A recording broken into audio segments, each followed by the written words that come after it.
Every time a patient takes a medication, a complex silent battle takes place within their body. The learned lesson in my general pharmacology is you can't understand the effect of a drug without understanding both sides of the equation.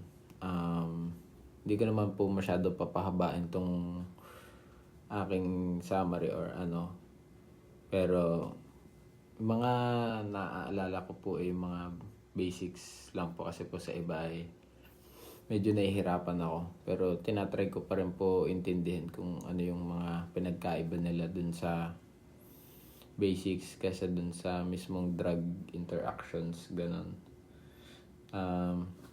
Yung simple lang po yung pharmacokinetics, pinaka naano sa akin yung what the body does to the drugs. Ayun, tapos po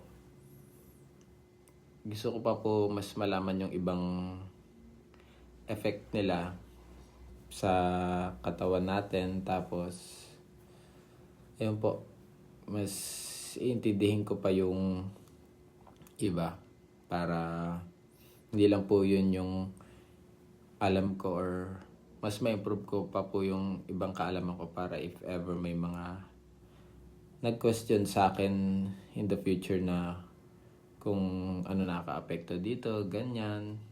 Kagaya po nung tayo nag-exam rin yung mga gamot, anong tawag, para if ever may magtanong man sa akin ng ganun, masasagot ko ng tama at ayos yung kanilang mga tanong.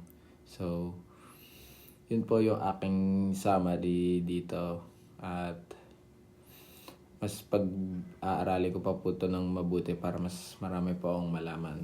And yun po, Doc. Pasensya po and thank you po sa pagturo sa aming Opto 3. Sana po ay maging prof ulit namin kayo. So, yun lang po. Thank you po, Doc.